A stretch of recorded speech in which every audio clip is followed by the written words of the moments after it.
successful ICAC operation that occurred this past weekend. This operation was called Operation Deja Vu, and it led to the arrest of 31 individuals who traveled to our location in an attempt to engage in sexual activity with minors. Today we will be talking about the operation. I will also be introducing some of our partners here today, as well as our ICAC Commander Dave Frattare, who's going to go over the nature of the operation and the success. So this will get weird, and then it'll get fun, and then it'll get weird. So I'll do an intro, just explain what these individuals are charged with and what the possible consequences of their criminal activity will be.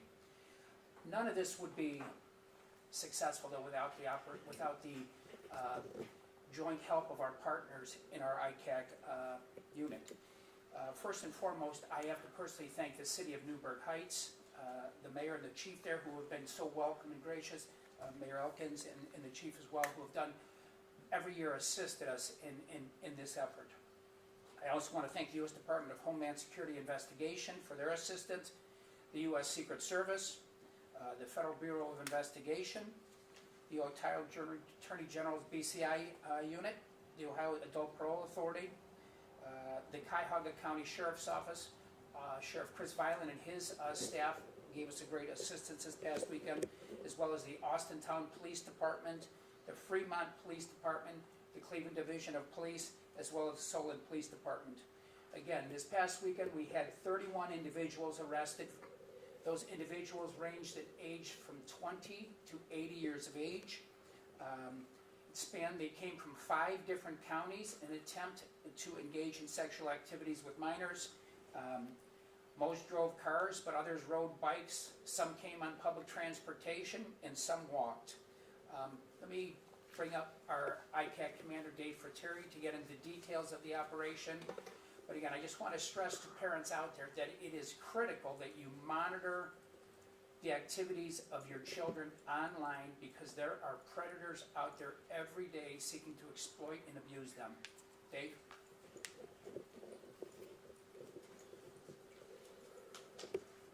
Thank you, Prosecutor O'Malley. As the prosecutor mentioned, the 31 individuals that you see here behind me were all arrested after engaging in sexually explicit online conversations with what they believed were minor children. These individuals initiated these conversations through a number of popular social media applications that children are known to use. They then expressed an interest in engaging in sexually explicit activity with these children, a number of whom then sent or disseminated images of their genitals to what they believed were these minor children. These conversations occurred over various mobile devices that the offenders had on them. All of them were then made arrangements with these undercover officers to travel to a physical location here in Cuyahoga County, and they were all arrested promptly by our partners, Homeland Security Investigations, the Newburgh Heights Police Department, Cuyahoga County Sheriff's Department, and our other task force affiliate agencies. All the offenders were promptly transported to the Cuyahoga County Jail, and the task force, in the process of this investigation, seized a number of different items of evidence, including 33 cell phones, 10 vehicles. We seized several drugs, bottles of champagne, personal lubricants, and a number of condoms, as well as suspected marijuana, drug paraphernalia, an HP tablet, and several electronic devices as well that are currently being examined by our ICAC forensic unit. I'd like to take a moment now to show a couple of videos from the arrests during the course of this 4-day operation. The first video that you're going to see here, Romero Golphin of Cleveland. You'll see Mr. Golphin here as he walks to the residence. This is the address that was provided to all of the offenders by our undercover officers. And as you'll see, in most cases, offenders really just walked up to the front door without any concern.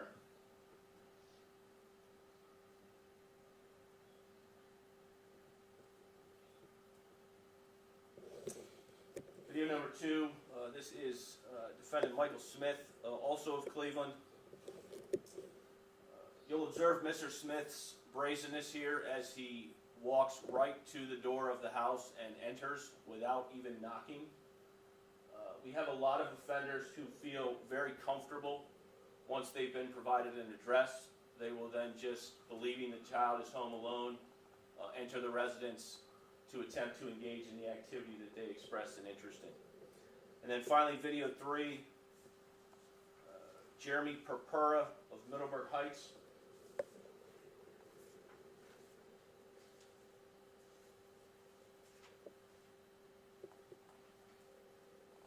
Again, you will see as Mr. Purpura parks his vehicle, takes his time, and then enters the residence, or attempts to enter the residence.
Thank you. I'd like to bring up now Assistant Prosecuting Attorney Fallon Reddy.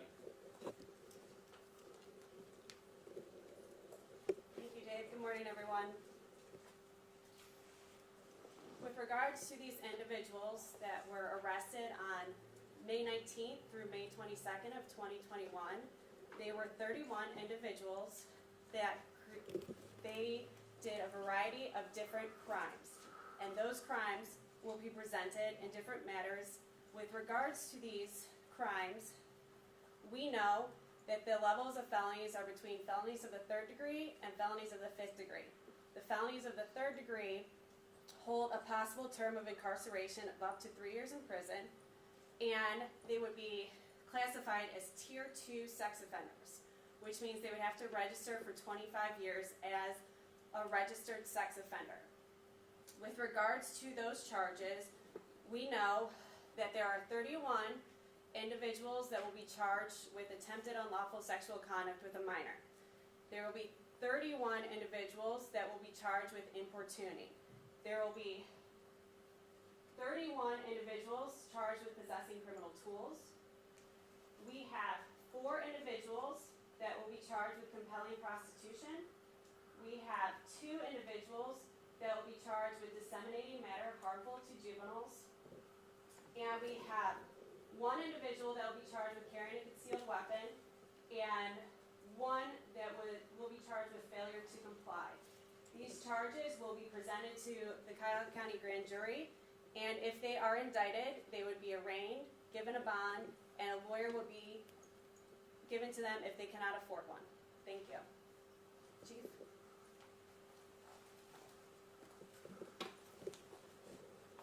Good morning, Chief John Joy, Newburgh Heights Police Department. I want to begin by thanking Prosecutor O'Malley for his support of a program like this, and also recognizing Commander Frattare and Investigator O'Tilley for the time and effort that they put into this as well, along with all of their team members, because there's a lot of moving parts to an operation like this. I would say on the higher end, we're probably looking at around 50 officers that are involved in this from start to finish, and it goes to show you the dedication. This is a really good example of federal, state, and local partners all working together for the greater good. And I can say this with the highest degree of confidence. Today, the world is a safer place because of what came from this operation over this past weekend. Last week in Florida, we saw an attempted kidnapping of an 11-year-old girl. Now fortunately, it did have a successful outcome. With these cases here, we don't know what the outcome was going to be. As you saw, there were weapons confiscated. There were people coming in all different kinds of means. We don't know what these people's intentions really were. And therefore, I again can say the world is a safer place. Everybody involved in this operation deserves a life-saving award, in my opinion, because of the efforts that they put forward. Again, I want to thank Prosecutor O'Malley for his support of this. It's a tremendous operation. Again, Commander Frattare and Investigator Ortilli, the men and women of the Newburgh Police Department, Lieutenant Marinella, Sergeant Alaska, and Mayor Elkins for his support for this endeavor.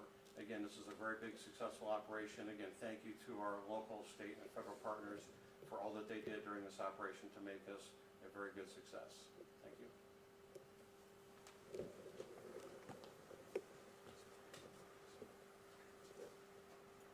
Hi, I am Chris Violin, Cuyahoga County Sheriff, and I don't want to reiterate too much what everybody else said, but I do want to this morning first thank County Executive Armin Budish, as well as Cuyahoga County Council and Council President Jones with regards to their continuous support of the Sheriff's Department and operations like this. I also want to say thank you to Prosecutor O'Malley and Commander Frattare and his team at the Internet Crimes Against Children Task Force for the tremendous work that they do.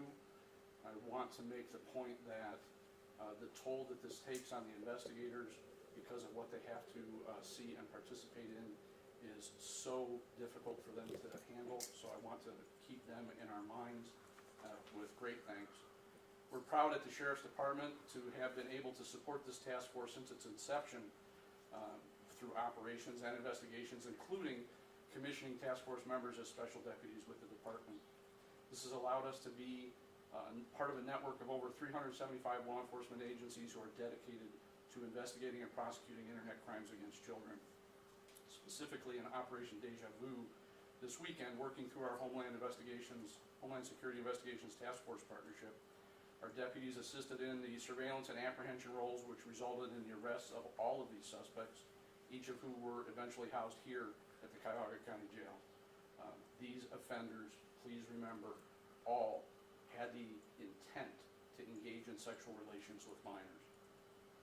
And we pledge as a Cuyahoga County Sheriff's Department to continue to commit to protect our residents and our county citizens from crimes like this. And we again thank Prosecutor O'Malley and his task force for the opportunity to be of service and to assist. And Prosecutor O'Malley has some closing remarks.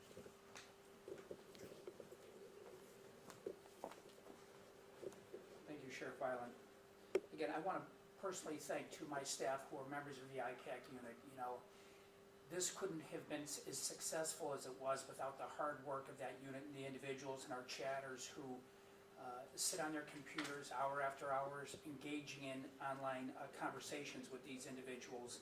And again, it was a well-run machine. I stopped out there this weekend, watched it firsthand, and you have not seen a more professional group of individuals and a more smoother operation be had. But if you look at the numbers, you know, in the last 4 years, there was 31 people arrested this past weekend, but in the last 4 years, we've had 108 arrestees in this operation, in these types of operations, which is frightening.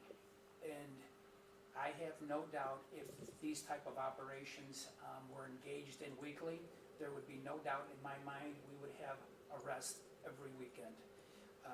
So again, it is critical for parents to monitor the online activity of your children. If you see any improper dialogue being engaged by your children, report it to law enforcement. Know what apps your kids are using, know what sites they're visiting. It's critical that parents are aware. And again, children should not be giving away any personal information on the internet to strangers. So again, I just want to, go to our ICAC website. It's www.ohioicac.org. Parents become educated on the subject. And again, the only way we're going to prevent these type of crimes is that if everyone remains vigilant. And so I, again, urge parents to be involved, know what your children are up to. And at that point, be happy to take some questions. What is the best way for parents to monitor? Is there like something you guys recommend? Well, here's the reality, is children can engage in this type of activity on their cell phones. They can engage it on their tablet at home. They can engage in these conversations on the home computer. But you gotta talk to your child. You have to be aware of what there's going on. You have to sit down and talk to your children one-on-one and explain to them the dangers that are out on the internet. And they have to become aware, and they have to understand that it is a very dangerous activity to be engaging with unknown strangers online. Dave, you wanna add to that? Yeah, you know, parents really need to educate themselves. Most parents don't understand the real dangers that exist out there on the internet. They give their children a device. It allows them to communicate with them, know where they are at any given time. But the reality is with what we see and the apps that these offenders are using, they're the same apps that children are using. And a lot of parents don't understand that. They also don't understand how powerful these devices can be. If you're a parent that has older technology, but you've given your child the latest and greatest smartphone, it's time to educate yourself about what these devices really do, what they're capable of communicating with or interacting with, and what kids can do with them. Can you talk a little bit about why you named it Operation Deja Vu? Prosecutor O'Malley kind of said every 4 years you've had every single time. Well, I think the numbers sum up. You know, we could do this day in and day out as we do throughout the state in terms of the task force, and we see the same results every time. Despite our press, despite our education efforts and our outreach efforts, we're not seeing this type of activity abate. And that is a concern of the task force, as it is for all of the ICAC task forces around the country. We are seeing a steady increase in the number of cyber tips. We are seeing a steady increase in the number of work that we have to do, and in a lot of cases it's endless. We recognize that use of technology and use of the internet by both children and offenders is going to continue to rise throughout the years. Yes. Thank you. Would you say there was an uptick during the pandemic when a lot of people were on lockdown, quarantine? So we saw a 40% increase in cyber tips from the National Center, pretty much on cue with the pandemic last year. In February of 2020, we were averaging anywhere from 700 to 800 cyber tips. In March and April of 2020, we went up to between 12 and 1,400 cyber tips. So you have a pandemic, you also have a lot of children going to school at home, you have offenders, adults who are now working from home, perfect storm in essence, and those numbers have continued to increase. We received over 10,300 cyber tips last year alone, which puts Ohio in the top 5 consistently with regards to the work that we have to do. So how long did it take for us to get here for 31 arrests for this particular operation, like from the first engaging, these offenders to now? So it was really, when we say it was a 4-day operation, it was a 4-day operation. Most of the conversations that we have with offenders start that day or the day before. When we started these investigations 10 years ago, 15 years ago, it would take some time to talk to offenders. It would take some time for the offender to feel comfortable talking to the child, traveling to meet the child. We measure these investigations in hours now. In most cases, offenders are ready to meet.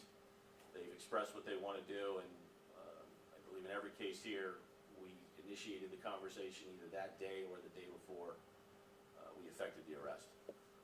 And did anybody not show up to the home that you guys were talking to? We have a number of individuals that, may not have felt comfortable, and those may be, cases that we revisit, come back to, but you do have a number of people who recognize that this is wrong, who we may start a conversation with, and then they may say, that's illegal or you're too young. That's obviously the response that we're looking for. Did the person who had the gun, did they bring it into the house, or was it in the vehicle? I believe we have 4 individuals with weapons. I believe all of them had them on them at the time of their arrest. Which is a frightening fact. Yeah, in a lot of cases, we don't know who we're dealing with until they knock on the front door. We do our best to identify these offenders ahead of time, but as the nature of the internet would suggest, there's a lot of anonymity. These offenders desire to be anonymous until they're comfortable coming to the front door. And so we're always cognizant of the safety concerns of our officers because we just don't know in some cases what these offenders are capable of. Were all these people using the same app to get the kids, or these like just multiple things that you all combined into one big sting? There are a number of different apps. Apps, as I said, that if your children are using, these offenders are using them as well. Offenders recognize where children are hanging out. They recognize that the internet and these apps are very powerful in terms of an offender's ability to connect with children anonymously and safely from their own home until they're comfortable leaving their home and attempting to meet these children. I think it's critical that you realize too that this was a consolidated effort this past weekend, but our ICAC unit on a day-to-day basis continue to do the activities in, it's just this weekend where we have a dozen chatters in a room where we're really drawing them, so it's a more efficient and a very thorough way to try to eliminate these predators from the different apps that they use and from the social media world. So this does happen on a day-to-day basis, just not this consolidated and not in this short a time. And how many of these people are repeat offenders? All of them, or? In this case, no, there were no registered offenders, no repeat offenders. In previous years, we've had individuals with previous convictions of improper sexual activity, but none this weekend, which means they're just out there amongst us. They're your neighbors, the people on the next block over. But again, this was people, a vast majority from Cuyahoga County, but within an easy drive, or in some cases an easy walk of the target house. So again, they're everywhere. You just have to remain vigilant. What are some of the mindsets of some of these people?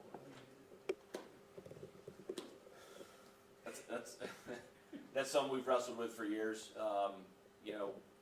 Most of the offenders we deal with are willing to talk to us. They're willing to offer some sort of excuse or explanation as to why they arrived at the residence, but it's tough to figure out what's in their head at some times. Issues they're having in their lives, their rationale for wanting to do this. We wrestle with that quite often in terms of why an individual would attempt to engage in sexual activity with minor children. We advertise these stories, we always have some people who are just, oh, it was a trap, the story was there. What is your response to that? So we are essentially, we go out on the internet and we wait. We wait to be contacted by these individuals. We wait till these individuals initiate conversations with us. We recognize that a number of individuals will realize that this is wrong or illegal, and they will not have conversations with us. So we are only focusing our efforts on those individuals who not only reach out to us and initiate, but who also then suggest what they're interested in doing with these children. We do not escalate the conversations. We do not initiate anything that has to do with the criminal aspects of these cases. And if an offender says, I'm not interested or that's illegal, they go on their way. We focus our efforts on those individuals who, once they find out the age of the child, continue to escalate and initiate conversations with us, and then they're the ones that suggest the meeting and what they want to do at that meeting. How old did the agents say that they were to the computers? I'm not gonna discuss that. They were all of our undercover officers pose as children under the age of 16. Any further? Thank you for coming out. Have a good day.